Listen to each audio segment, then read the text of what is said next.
तो कैसे हैं आप लोग। आज हम बात करने वाले हैं क्लास 9 बिहीव के first chapter the fun they had के बारे में। द फन दे हैड के राइटर है आइजैक एसिमोव। आइजैक एसिमोव ज्यादातर साइंस फिक्शियस स्टोरी को लिखना पसंद करते हैं। ये भी स्टोरी कुछ साइंस फिक्शियस के तरह ही है, कुछ काल्पनिक और इसमें साइंस। ठीक है, ये कहानी पूरा फ्यूचर पर आधारित है। ये कुछ इस तरीके का है जब बच्चे फ्यूचर में बच्चे कैसे पढ़ाई करेंगे। आज के समय में आप पढ़ते होंगे, आप स्कूल जाते होंगे, एक आपको टीचर पढ़ाते हैं, लेकिन फ्यूचर में ऐसा नहीं होगा। फ्यूचर में बच्चे कैसे पढ़ते हैं उसके बारे में है। और फ्यूचर के बच्चे को, फ्यूचर में एक बच्ची है, उसे अभी के समय का एक बुक मिलता है और इस चीज को लेते ये कहानी बना है। हम लोग शुरू करते कहानी, उससे पहले हम लोग देखते हैं कि इस कहानी में कौन कौन से कैरेक्टर है, कौन कैरेक्टर मेन रोल को प्ले कर रहा है और कौन सा लीड रोल को प्ले कर रहा है। तो देखते हैं कैरेक्टर। तो सबसे पहला जो कैरेक्टर है इस कहानी का वो है मार्गी जोन। मार्गी जोन एक छोटी सी 11 साल की बच्ची होती है जो ईयर 2157 में रहती है। जो दूसरा कैरेक्टर है वो है टॉमी। टॉमी जो मार्गी का दोस्त होता है और उससे बड़ा होता है और वो 13 साल का होता है। फिर मिसेस जोन जो थर्ड कैरेक्टर है वो मार्गी की मम्मी होती है और चौथा कैरेक्टर है कंट्री इंस्पेक्टर। तो हम लोग कहानी शुरू करते हैं।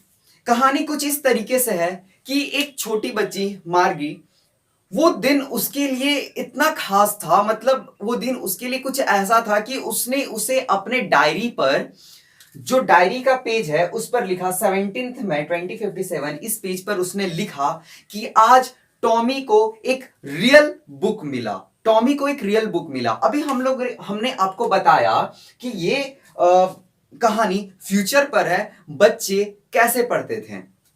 तो बच्चे पहले आर्टिफिशियल इंटेलिजेंस से पढ़ा करते थे, रॉबर्ट उन्हें पढ़ाता था। तो उसे देखकर वो चौंक गई।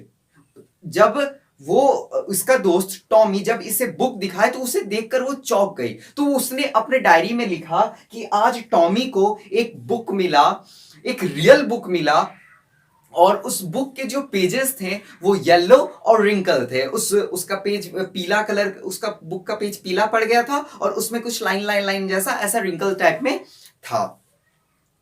मार्गी ने कहा कि मार्गी के दादाजी के जो दादाजी थे, यानी मार्गी के दादाजी जब छोटे थे तो उनके दादाजी उन्हें ये बुक दिए थे। उन्हें क्या दिए थे? ये एक बुक दिए थे और वो बताते थे कि पहले जितना भी कहानी होता था वो सब बुक में प्रिंटेड होता था। According to Margie's grandfathers all books were printed on paper. जितने भी बुक होते थे वो पेपर पे लिखे हुए, एक काली स्याही से लिखे हुए होते थे। तो टॉमी को देखकर ये अजीब लगा, ये क्या बुक? और वो बोला कि ऐसा कैसे हो सकता है, मतलब एक बुक में सब कुछ लिखा हुआ, और मतलब ये वेस्ट ऑफ टाइम है, ये जो बुक है वो वेस्ट ऑफ टाइम है। क्योंकि वो आर्टिफिशियल इंटेलिजेंस पे पढ़ता था, वो एक स्क्रीन में पढ़ता था और स्क्रीन में उसका बहुत सारे बुक हुआ करते थे। और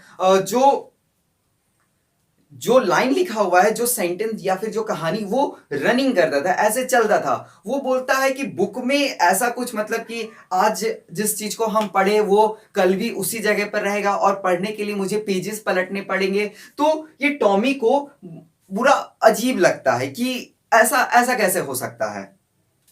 ठीक है, फिर मार्गरी ने टॉमी से पूछा कि तुम्हें ये बुक कहाँ मिला। तो टॉमी अब बिना कुछ इशारा किए वो पढ़ने में बिजी था और कहा वो मुझे अपने कबर्ड में मिला। तो फिर मार्गरी ने पूछा कि ये बुक किस बारे में है। तो टॉमी कहता है ये बुक एक स्कूल के बारे में है। तो मार्गरी को घृणा हुई इससे। वो बोली क्या ये एक स्कूल के बारे में है? आखिर कोई स्कूल के बारे में क्यों लिखेगा? उसे स्कूल से नफरत थी। अब उसे स्कूल से क्यों नफरत थी? क्योंकि उसका जो जियोग्राफी टेस्ट होता था वो उसमें अच्छा परफॉर्म नहीं कर रही थी, इसलिए उसे देखिए यहाँ पे हम लिखे हैं Margie hate school because she has not been performing well in her geo test. Margie का जो जियोग्राफी टेस्ट था उसमें वो अच्छा नंबर नहीं ला रही थी, इसीलिए उसे स्कूल से नफरत थी। तभी उसकी मम्मी, मार्गरी की मम्मी यानी मिसेस जॉन एक आदमी को बुलाती है और मार्गरी का जो कंप्यूटर होता है, जो टीचर होता है उसको ठीक करने के लिए, ये एक रोबोटिक जैसा टीचर होता है, उसको ठीक करने के लिए तो एक आदमी आता है और वही आदमी रहता है कंट्री इंस्पेक्टर। कंट्री इंस्पेक्टर को उसकी मम्मी बुलाती है। कंट्री इंस्पेक्टर कैसा होता है? कंट्री इंस्पेक्टर छोटे से लाल मुंह वाला एक आदमी होता है और उसके साथ बक्से में एक डायल और कुछ वायर होते हैं। ये कंट्री इंस्पेक्टर के बारे में। और कंट्री इंस्पेक्टर उसके घर आता है उसके रॉबर्ट को ठीक करने के लिए। कंट्री इंस्पेक्टर मार्गी को देखकर मुस्कुराता है, मुस्कुराकर उसे एक सेब देता है और उसके टीचर को वो एक साइड लेकर जाता है। मार्गी को लगता है कि ये कंट्री इंस्पेक्टर उसके टीचर को ठीक नहीं कर पाएगा, लेकिन लगभग 1 घंटे के बाद वो वापस आता है और एक बड़ा सा बदसूरत सा स्क्रीन लेकर आता है जिसमें मार्गी का सारा चैप्टर्स और सारे लेसन्स और उसके सारे क्वेश्चंस उसमें लिखे हुए होते हैं। वो मार्गरी को शाबाशी देता है, उसके माथे को सहलाता है और मिसेस जॉन को कहता है कि आप टेंशन मत लीजिए, इसमें मार्गरी का कोई भी गलती नहीं है। होता क्या है कि उसका कंप्यूटर, जो भी उसके टीचर होते हैं, वो हाई लेवल, उसके जियोग्राफी का लेशन हाई लेवल पर सेट होता है। वो मिसेस जॉन को कहता है कि इसका चैप्टर हाई लेवल पर सेट है, मैंने इसे 10 वर्ष की लेवल पर सेट कर दिया है और मार्गरी का जो जियोग्राफी में परफॉर्मेंस है वो बहुत ही अच्छा है। लेकिन मार्गरी को इससे बुरा लगता है कि उसको बुरा क्यों लगता है? एक बार क्या हुआ था कि टॉमी का जब उसका टीचर खराब हो गया था तो कंट्री इंस्पेक्टर उसको 1 हफ्ते के लिए लेकर गया था। उसका इतिहास का चैप्टर, हिस्ट्री का चैप्टर पूरा हट चुका था, तो उसे लगा कि ये कंट्री इंस्पेक्टर उसकी भी टीचर को लेकर जाएगा, लेकिन वो तुरंत वहीं पर ठीक कर देता है, जिससे मार्गी को बहुत ही गुस्सा आता है और वो चिड़चिड़ा हो जाती है।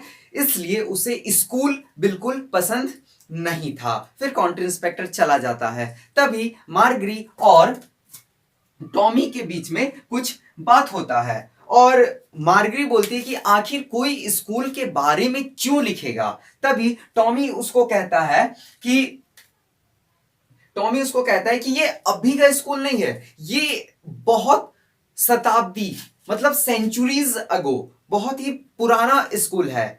और मार्गरी कहती है कि आखिर कोई इतना इंटेलिजेंट कैसे हो सकता है, कोई टीचर कैसे किसी बच्चे को, कोई इंसान किसी बच्चे को कैसे पढ़ा सकता है? मेरे पापा बिल्कुल उतना ही जानते हैं जितना ये मेरा टीचर जानता है, तो कोई दूसरा टीचर कैसे किसी को, बच्चे को पढ़ाएगा? और वो बोलती है कि मैं ऐसा पसंद नहीं करूंगी कि कोई आए और आकर मुझे पढ़ाए और मेरे घर में कोई अजनबी मेरे साथ रहकर मुझे पढ़ाए। तभी टॉमी बोलता है ये वैसा स्कूल नहीं है, ये बहुत पुराना स्कूल है और कोई भी टीचर आकर नहीं पढ़ाता था, सभी बच्चे एक स्पेशल बिल्डिंग में जाया करते थे, सभी बच्चे एक स्पेशल बिल्डिंग में जाया करते थे सीखने, और वो सभी बच्चे एक ही उम्र के होते थे और उनको एक ही तरह का पाठ पढ़ाया जाता था। धीरे धीरे मार्गी को इस बुक में इंटरेस्ट आने लगा। वो और जानना चाहती थी कि पहले का स्कूल कैसा होता था, क्या होता था। तभी मार्गी की मम्मी उससे कहती है कि मार्गी चलो, अब तुम्हारा स्कूल का टाइम हो गया। और मार्गी कहती है कि नहीं मम्मी, अभी हम स्कूल नहीं जाएंगे। लेकिन उसकी मम्मी कहती है तुम्हारा स्कूल का टाइम हो गया और टॉमी तुम्हारा भी स्कूल का टाइम हो गया, तुम जाओ। मार्गी की मम्मी मिसेस जॉन का कहना था कि बच्चे जो होते हैं वो सुबह जल्दी अच्छे से सीखते हैं और ये जो टीचर था वो आपका सैटरडे और संडे छोड़कर हमेशा 9 बजे तैयार हो जाता था। मार्गी का जो स्कूल था, मतलब जो क्लासेस था, वो उसके बेडरूम के बगल में था। तभी मार्गी टॉमी को कहती है कि अभी ठीक है, जब हम स्कूल कर लेंगे, जब हम स्कूल में पढ़ लेंगे, अपने क्लासेस को अटेंड कर लेंगे, तो फिर तुम मुझे ये बुक पढ़ने के लिए देना। और मार्गी सॉरी टॉमी उस बुक को लेकर सीटी बजाते हुए अपने घर चला जाता है। मार्गी अपने क्लासरूम में जाती है, तभी उसका टीचर उसे कहता है कि आज हम लोग फ्रैक्शन पढ़ेंगे और चलो तुम हमें अपना कल का होमवर्क सबमिट कर दो। और टीचर फ्रैक्शन पढ़ा रहा होता है, वो कुछ बताता है कि 1+2 1/2 +1/4 इस तरीके से वो कुछ बता रहा होता है। और मार्गरी सोच रही होती है कि पुराने स्कूल कितना अच्छा होता होगा, पड़ोसी के सभी बच्चे मिलकर जाया करते होंगे, वो लोग उनसे बात करते होंगे, टीचर उनसे बात करते हैं, टीचर उनको होमवर्क भी देते होंगे और सभी बच्चे आपस में खुश रहते होंगे, एक साथ खेलते होंगे और वो लोग एक दूसरे का मदद करते होंगे। ठीक है, यहां पर ये चैप्टर हुआ खत्म। आई होप कि आपको ये chapter the fun they had अच्छे से समझ में आया होगा। हम लोग देखते हैं कुछ क्वेश्चंस को, और आप इस क्वेश्चंस का आंसर खुद से लिखने का कोशिश कीजिएगा। ठीक है, Thanks for watching and God bless you all.